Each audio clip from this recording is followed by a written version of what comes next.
بسم اللہ الرحمن الرحیم۔ السلام علیکم ورحمۃ اللہ۔ اسلامک نالج پر مبنی سوال جواب کی ایمان افروز سیریز میں خوش آمدید۔ سوال نمبر 1، جنت اور جہنم کے کتنے دروازے ہیں؟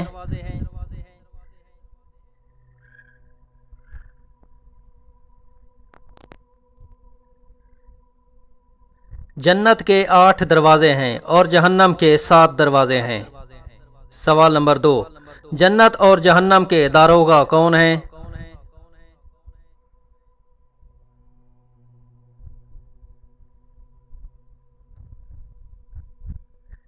جنت کا داروغہ فرشتہ اس کا نام رضوان ہے اور جہنم کا داروغہ فرشتہ مالک ہے۔ سوال نمبر 3، نبی پاک صلی اللہ علیہ وآلہ وسلم کی پیدائش کس سن عیسوی میں ہوئی تھی؟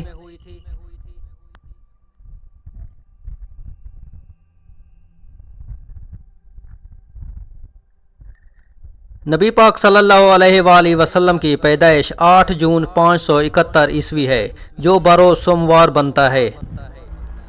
سوال نمبر 4، نبی پاک صلی اللہ علیہ وآلہ وسلم کی مہر نبوت جسم اطہر پر کس جگہ تھی اور اس پر کیا لکھا ہوا تھا؟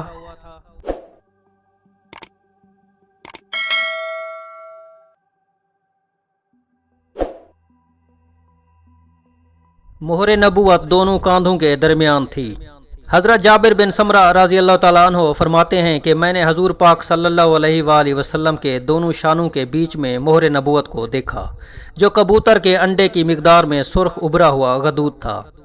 مہر نبوت حضور پاک صلی اللہ علیہ وآلہ وسلم کی گردن کے نیچے 2 کندھوں کے درمیان ایک پارہ گوشت تھا جس پر کچھ تل تھے۔ کبوتری کے انڈے کے برابر پارہ گوشت نہایت چمکیلا اور پر نور تھا۔ تیل سیاہ، آس پاس بال، ان کے اجتماع سے یہ جگہ نہایت خوبصورت اور بھلی ہوتی تھی۔ نیچے سے دیکھو تو پڑھنے میں آتا تھا اللہ وحدہ لا شریک لہ، اوپر سے دیکھو تو پڑھا جاتا تھا توجہ حیثا کنتا فإنک منصور۔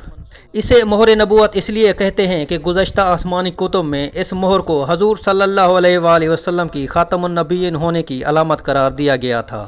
کاش ہم بھی مہر نبوت کی زیارت کر پاتے۔ یہ مہر مبارک بعض روایات کے مطابق آپ کو فرشتہ رضوان نے لگائی تھی۔ اس مہر مبارک سے مشک کی خوشبو آتی تھی، ویسے تو پورے جسم عطر سے خوشبو آتی تھی اور آپ صلی اللہ علیہ وآلہ وسلم کا پسینہ بھی معطر تھا۔ سبحان اللہ۔ سوال نمبر 5، حضرت خدیجہ رضی اللہ تعالیٰ عنہا کی وفات کے وقت نبی پاک صلی اللہ علیہ وآلہ وسلم کی عمر مبارک کتنی تھی؟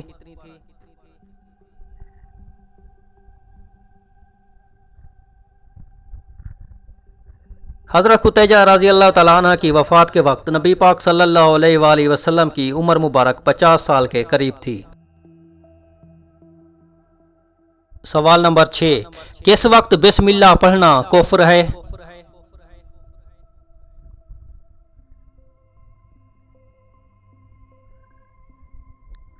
کسی بھی گناہ کا کام کرتے وقت جان بوجھ کر اور حلال سمجھ کر بسم اللہ الرحمن الرحیم پڑھنا کفر ہے، جیسے زنا کرتے وقت، جوا کھیلتے وقت، شراب پیتے وقت، قتل کرتے وقت بسم اللہ کا پڑھنا کفر ہے۔